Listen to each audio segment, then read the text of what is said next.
Hey everybody, it's Dr. Detroit here, the doctor is in, and welcome back to another video here in, not NASCAR, in Formula 1 2021. I'm so used to saying NASCAR Heat 5, I don't know why.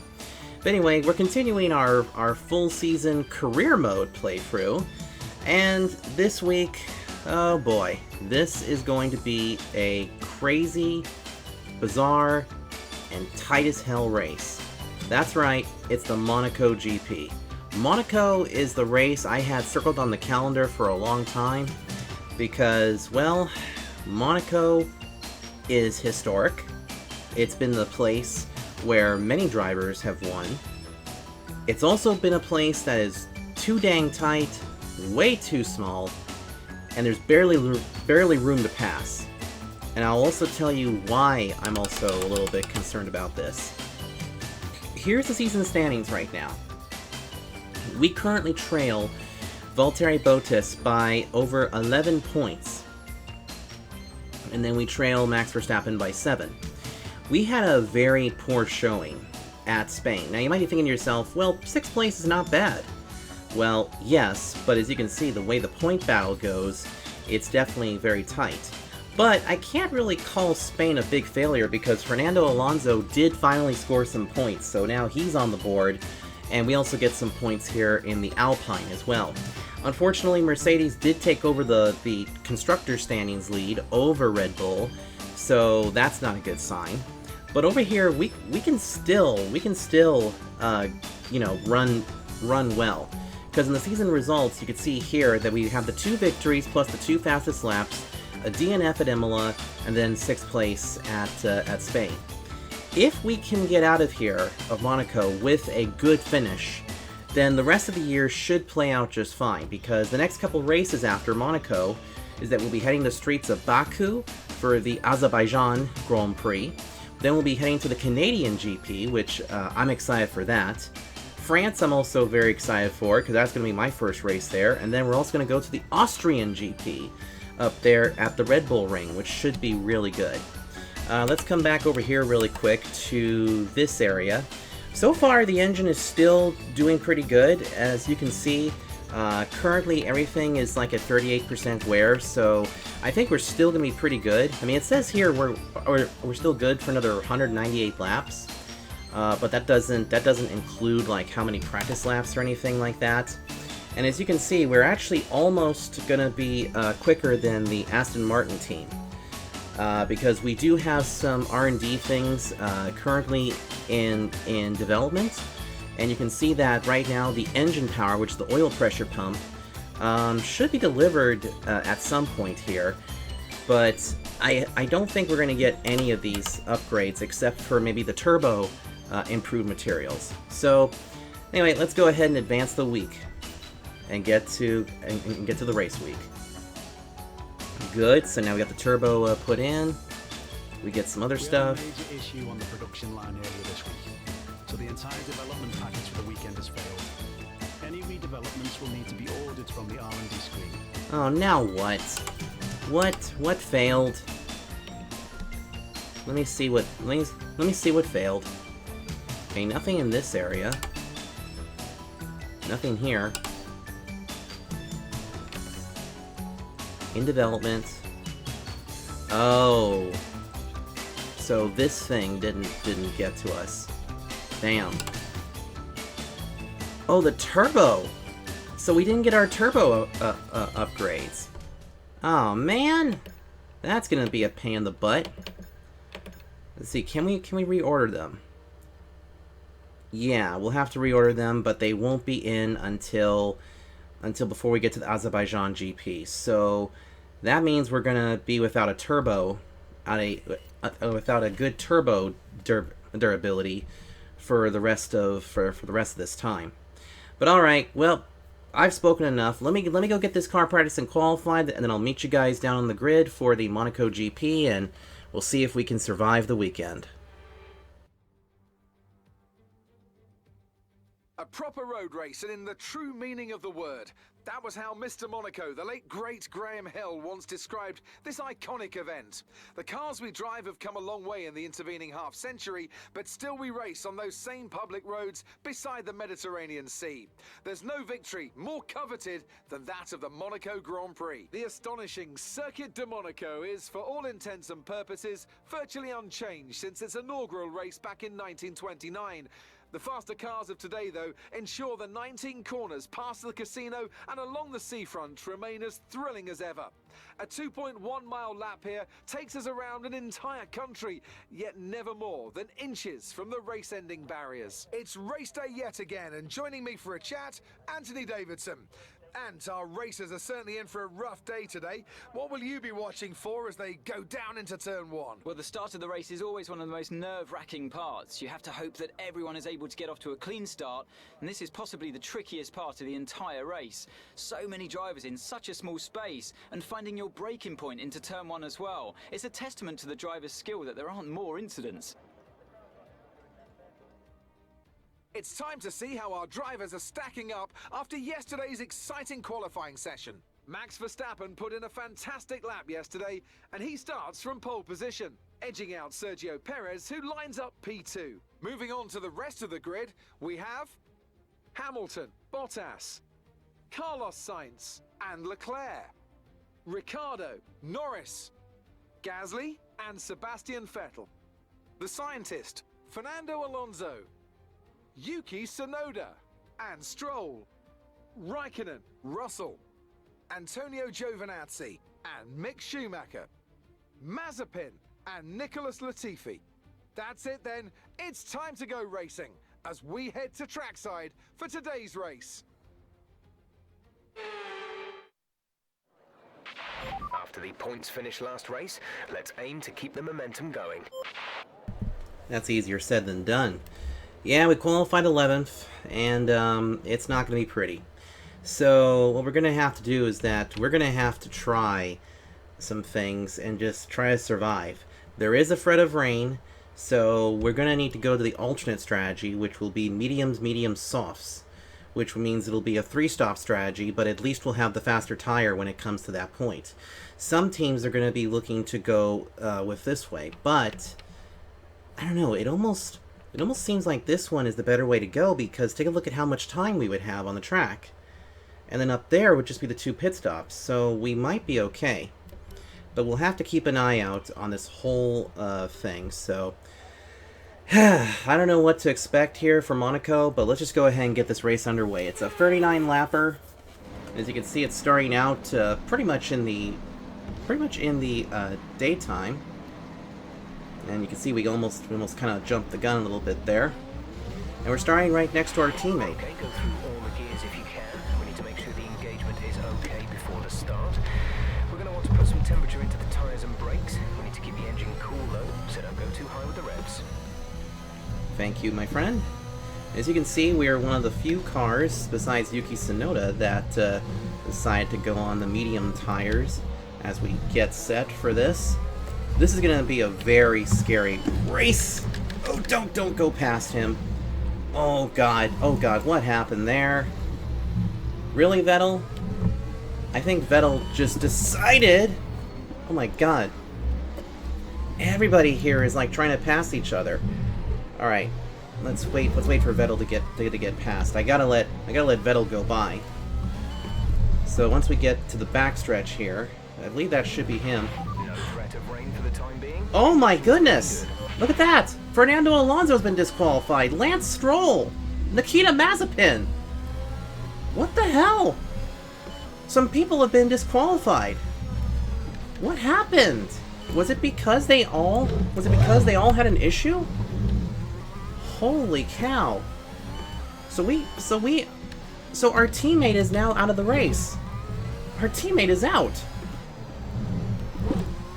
What the heck happened? That is strange. I've never seen that happen before. Now, who is that behind me? Well, I can't tell who that is. I think that's Yuki Tsunoda. So that means we got quite a few cars that are not going to be in this race. Okay. I don't know what happened. I mean, there's Alonso, but apparently he's been disqualified. Okay then. Then I guess this isn't... Alright. The rest of the grid is forming up. Be patient. Well, I'm not even sure what's going to happen now, as we get Vettel now right next to us. So we should get the 5 red lights, and let's just hope we survive this. Otherwise, it's going to be a really short video. So right now we're just waiting for everybody. It's a long time to be waiting for the lights, as we sit here on the grid. Here we go. 1 light, 2 lights, 3 lights, 4 lights, 5 lights! And it's go, go, go! Okay, we're monitoring somewhere on the ICE. Oh. Beware. Hold on, take 2. Take 2. Alright, here we go. Let's try it again. 1 light, 2 lights, 3 lights, 4 lights, 5 lights! And it's go, go, go! So we can anticipate the stop! Oh, fuck! God, we... Oh, no! Are you Shit! okay? That was a big one. Confirm you're okay, please. Oh my god, why didn't everybody just like, stop in the corner? We gotta redo that. We gotta redo that. Which thankfully we can. With this. Let's see, where can we start from? Okay, let's try this again and let's see what happens. Alright, and it's go, go, go. Alright, this time we gotta be really careful and make sure that we don't hit anybody in here. Oh boy. Oh boy, look out, look out, look out, look out. Collision with Vettel. I hate to break it to you, but that was Pierre Gasly. There's been an incident on track resulting in loose debris. Fortunately, the marshals have managed to clear it up in time, and there are no plans for Oh! the car right now. Oh! Right. We've been taken out of the Grand Prix! Who was that who took us out? Okay, hold on a second. We gotta get a better shot here. Let me see. See if we can sort out who the hell took us out. See if we can get a backwards view here. Okay, so let's see. We're coming to the corner. I held my line, and then who was behind us? Oh, we got... Oh, man, we got taken out. Alright, you know what? Here's what we're gonna do. We're gonna restart the race like this. We're gonna restart the race one more time. If we can't get through the first lap without issues, then we're going directly to Baku. Because this is gonna be a wreck fest, and I don't think you guys want to watch a wreck fest. So we'll do this one more time. We're gonna restart the race and see if we can't get this thing going. Here we go. 2 lights, 3 lights, 4 lights, 5 lights, and it's go, go, go! Okay, we're monitoring somewhere on the ICE. Be aware that we'll start to see a loss of power. Oh, great. So we also have ICE problems, as well as we make it too wide through here. Pierre Gasly gave us quite a bunch of shit there as we tried to get through, and now our front wing is damaged, beyond repair, it looks like, so now we're just stuck back here in second. We sort of could! And we couldn't. Yeah, thank you about that, Sonoda. One last try, and then that's it.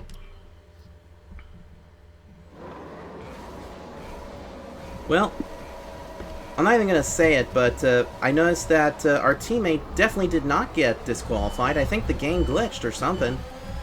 I don't know. Okay, here we go. Let's try to get way down here to the inside. See if we can make some headway here. I know that may not have been an illegal pass or something.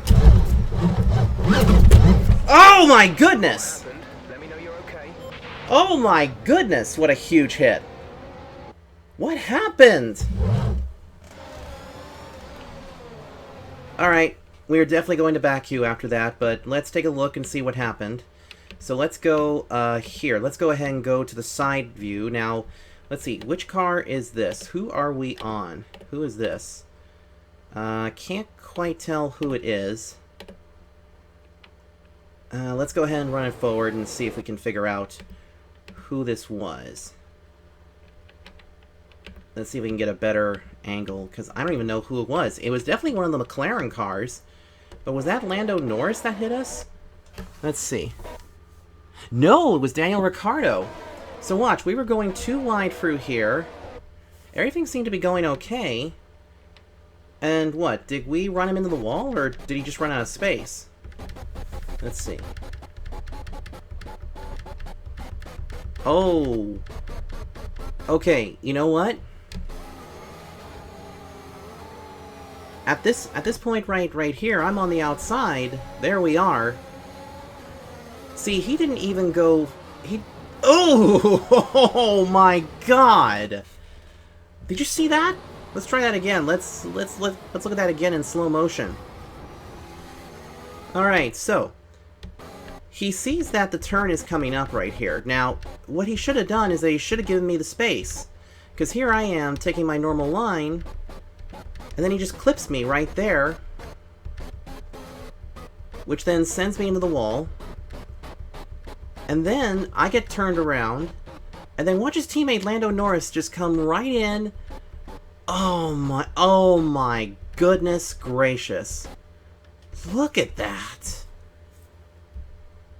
Oh, wow. That right there might be part of the thumbnail. Holy cow. Alright, let's take a look at it from his teammates' onboard cam. So let's run it back. Let's run it back a little bit. So here we go. So here's his teammate Lando Norris. Let's play it in real time. So I'm right there.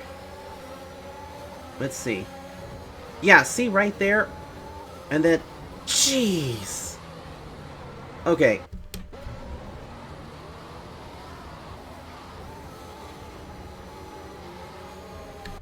All that Daniel Ricciardo should have done was that he should have, at least right here, backed down a little bit. Like, maybe he had just blipped the gas a little bit of just getting off of it. And then he just went right into me. Look at that. And not only that, he continued to hit me. And then he gets taken out. In fact, I don't think he even sustained any damage, I don't think. Let me see if we can get a better view here. Hard to tell with some of these camera angles, but I'm pretty sure that he got some pretty good. And I didn't realize that we had Yahoo on the back of the rear wing. God, that is scary. All right. God, jeez, look at that. And now you guys saw it from my onboard view. Let's see what it looked like from Pierre Gasly's view. Because I'm sure that this was pretty scary. Oh, man. And there we are, smashed, broken, and sunk right there. God. And of course, you all saw it from my point of view.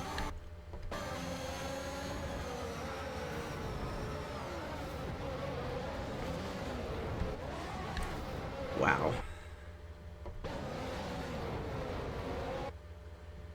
Well, that's the end of our race at Baku. Because I did say we were going to try one more time, and we just got mega hit.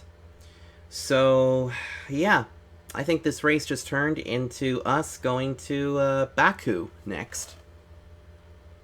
So, alright. Through the magic of editing, we're now back at the team shop. And that race really hurt us. Looking back at all the replays and everything, Daniel Ricciardo should have backed out, and we would have been just fine. But instead, he decided to just ruin our day. However, something big did happen, though. As you can see in the standings, we've dropped to 4th because Lewis Hamilton won. And now we got a huge 27-point deficit to Valtteri Bottas, which means that at this next race, at Baku, we're going to have to win the damn thing and get the fastest lap just to get ahead of Valtteri Bottas. But if we go to the season results, my teammate Fernando Alonso finished back in the 12th position. He didn't really get a chance to move up at all. But as you can see, the one who did get the fastest lap, though, was Valtteri Bottas, so that's how he got that.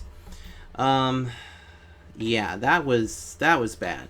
And I know that I could have rebooted the race and redone everything, But I decided not to do that, mainly because I just didn't think... I just didn't want it to be a bunch of attempts to try and get a clean race in, because I knew that Monaco was going to be an absolute shit show. So, rather than do that, I decided to go ahead and take the DNF, which is our second DNF of the year. But the season is still, it's still young, and we got some tracks coming up here where we can redeem ourselves, especially Azerbaijan, because this will be another street course race, but it's a little bit wider, and it's not as chaotic as what Monaco will be. Plus, there's a little bit more room for forgiveness, so we'll see how this one goes. But anyway, let's make sure that some of these new materials get placed on the car. Good, turbo improved materials in there. The oil pressure pump has been redone. Good, we got some improved units there. Excellent. I know we were expecting some new developments to come through, but some of them have failed quality control. We'll need to tell the team what to redevelop via the R&D screen. Oh my god, now what? What has fallen down? Let's see what happened here. Okay, so everything in the powertrain did fine. We got all of these just fine. Okay. What about in the chassis development? Nothing there. I don't see anything that failed, but let's go ahead and get one of the adjustments here. Let's go and get the lightweight rims going. And let's see, there's a 19% failure. So we'll have these by the time we get to Paul Ricard. Okay. Figured we'd go ahead and use up our resource points on that. Alright, let me go requalify the car, and hopefully we'll have a much better race at Azerbaijan. Well, this is a little bit different. You're now listening to some post-commentary for the Azerbaijan Grand Prix. Little story here. This took forever to record, because if you saw everything at the beginning, what we did at Monaco, you saw that we DNF'd, and that was like on the 10th attempt to even get a race going.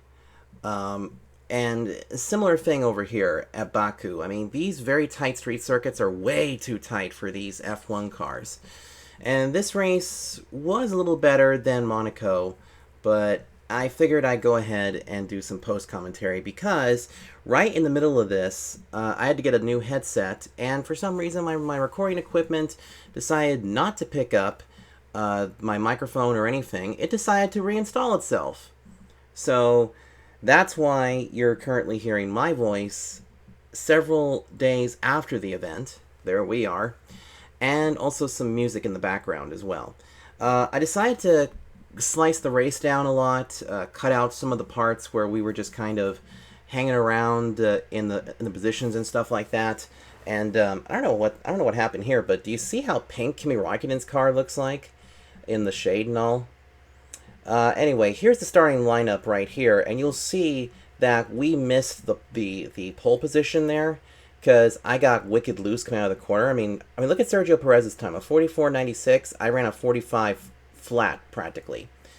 So as we look for the rest of the order, I just wanted to keep it for consistency, because right now you would hear Crosley saying, Tsunoda, Alonso, Vettel, Stroll, all that stuff. And then you see the teammates there, and then again with Latifi and Mazepin and George Russell. Anyway, let's go ahead and get right into the race itself. I decided to cut ahead to when we get on the grid, and to keep with the consistency of the videos. Here we were, lined up here in third, just waiting for everybody to get going, and then 1 light, 2 lights, 3 lights, 4 lights, 5 lights. Seemed like an eternity. And it's go, go, go!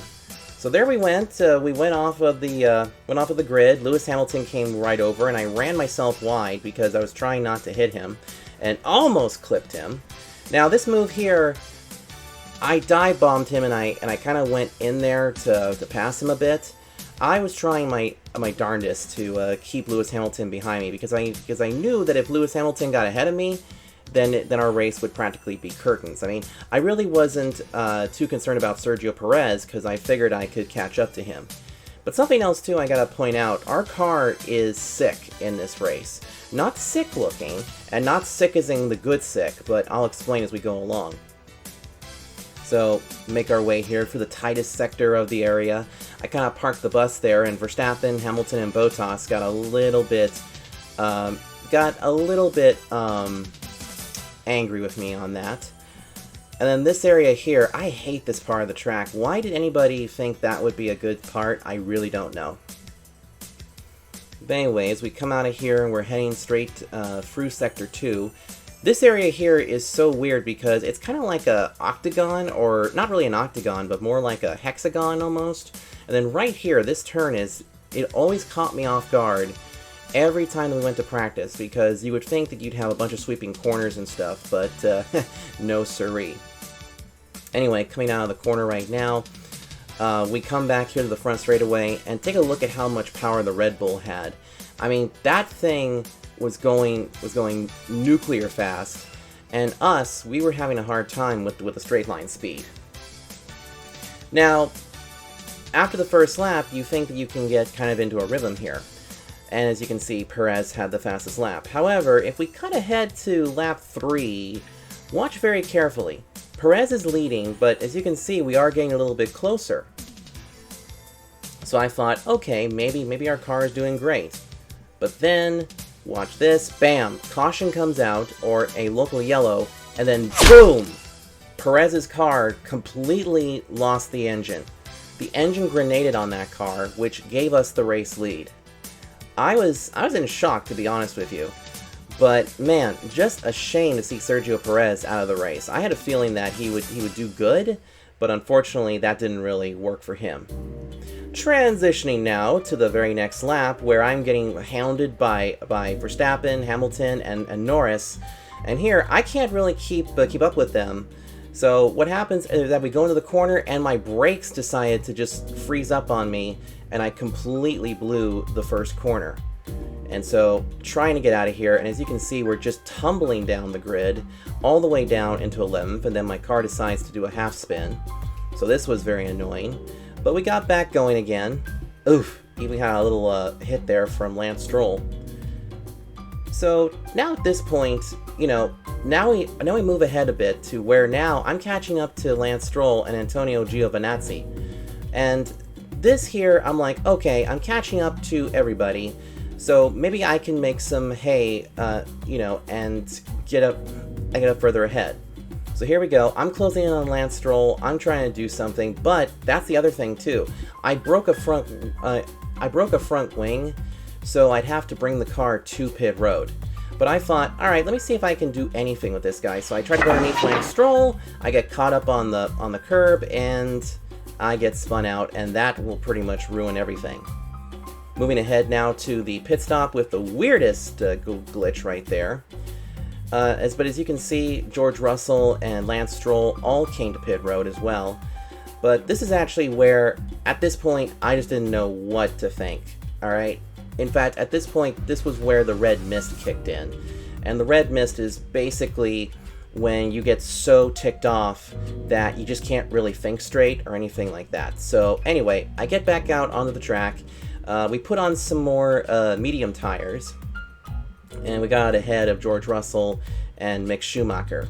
So now, transitioning again to lap 7, where now I'm starting to catch up to Kimi Raikkonen and Nikita Mazepin. And look at this, we now are the fastest car out there, which that's going to come into play later on. But for a car that had some very terrible pieces and parts and an engine in it for this race, I was shocked to see how fast we were going.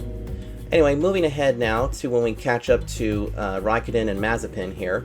Now, Mazepin is running the highest you're ever going to see him in this season, I think. And there's Kimi Raikkonen. So with Mazepin holding up Raikkonen, I know that I can make a good pass. So here we go. We get through this weird front straightaway. I almost lose control of the car. Now, I know I'm going to have DRS. And I have a little bit of overtake with me. So here we go. Get into the DRS. Right about now, I engage the overtake. And here we go. Raikkonen's going to try and go underneath Mazepin. Mazepin is going to be in the mud here in a sec. And I dive to the inside, grab Mazepin, accidentally hit Kimi Raikkonen. And then I'm able to finish the job right here in turn number 2. And I will say, I'm not very proud with that particular pass that I did on Kimi Raikkonen. But at that point, I was just trying to work my way back up, because at this point I needed a yellow flag. If there was a yellow flag, it would put me right back in the mix. But as you can see on the right side of the screen, that's how bad everything was on our engine. And you saw there, Max Verstappen was now out of the race. So both Red Bull cars were completely destroyed.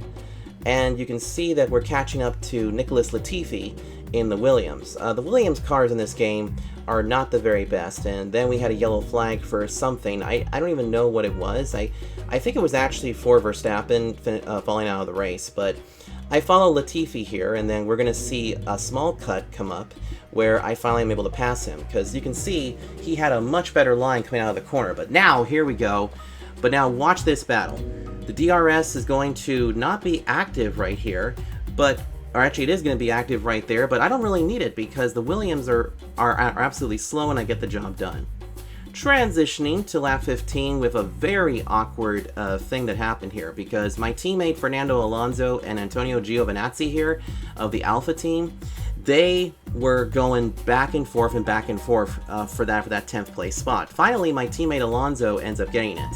So now I think, okay, I can try and see if I can get Giovinazzi here. So here we go, we're going to go into that corner. Vinazzi goes low, I decide to go high, and as I'm coming through the corner, I end up getting caught up on Giovinazzi's front end, and he doesn't even do anything about it. So now I'm pretty much completely attached to him. So I reverse, Giovinazzi goes forward, and then we hit him, and now he's completely blocking the track, and here comes his teammate Raikkonen again, who almost gets in there. Thankfully, though, Giovinazzi would be given a 5-second penalty for causing that track blockage. Very, very interesting. So now we cut ahead to lap 16, where we have about 10 laps of racing to go, and this is basically where I'm now stuck in 12th. I'm stuck in 12th with a car that is very sick, and to be quite honest here, I just wanted to end this race. I just really, really, really wanted to end this race. But as you can see, we still have the fastest lap of everybody else. Now we move ahead to a little bit later in the race. This is one of my favorite passes here with George Russell, but this is also a stupid pass too, because watch this. Here we go, we're catching up to George Russell. He takes me way to the inside here, almost gives me no room to get past him. We get him, and then watch the rearview mirror up there. He's going to come to pit road. I don't know why he decided to race me like that, but okay. Now, you see that we have the fastest lap? Well, check out what happens here in this next little batch of clips. So we cut ahead now to about 6 to go in the race, and in this clip you're going to see that we have the fastest lap, and I was complaining about my car being sick and down on speed, but we get to the front straightaway, and we get the fastest lap again. Cut ahead to the next lap. And now we get the fastest lap again. And then cut ahead to the end of the next lap, right about here, and we ended up getting the fastest lap again. I could not believe that we were doing that. And unfortunately though, this would have given us a point, but we were way too far down the running order. We had to be in the points paying spot for it to count. So this is the checkered flag lap right here, and unfortunately my worst fear came true with Lewis Hamilton taking home the win, and now that puts him in the championship hunt. So right here is where they say Hamilton was the winner, and I will say this race was absolute dog crap for us, but I was so shocked with this car on how we kept getting the fastest lap and everything. It was insane. However, when we get to Canada, which will be the next race after this video, we will have a completely refurbished car. It'll have brand new everything, brand new engine, brand new turbo, brand new control units, brand new gearbox, brand new everything. And it's and it's definitely going to be a really speedy car. In fact, I'll say it right now that I really feel like that Canada is going to be a good place where we can start our redemption. But anyway, here we are. We're coming out of the final couple of corners onto the front straightaway, and we come across the line in 12th with the fastest lap. But the good news is that we took the fastest lap away from the Mercedes teams and also the other teams that finished up there. The bad news is we don't get the point because we weren't in the top 10. So that was a bit of an annoyance right there. And our teammate finished 10th, which was great news for him. And Lando Norris also got the driver of the day, which was rather interesting. And you can see here the point standings. We are now like really far behind. We're like 42 points out of first, which means if we win at Canada, we can't take away the points lead, but we can eat into that. In fact, I think we probably need at least 2, 3, maybe even 4 wins to solidify a points lead for us. And there's the Constructors title, but at least the good news, my teammate Fernando Alonso salvaged it. But anyway, that's going to do it for this race. Hope you guys enjoyed it, and hopefully you guys enjoyed the post-coms. If you want to see more of these videos, make sure you leave a like and a comment. Don't forget to subscribe. And I'll see you guys next time when we head to Canada. So, until then, take care.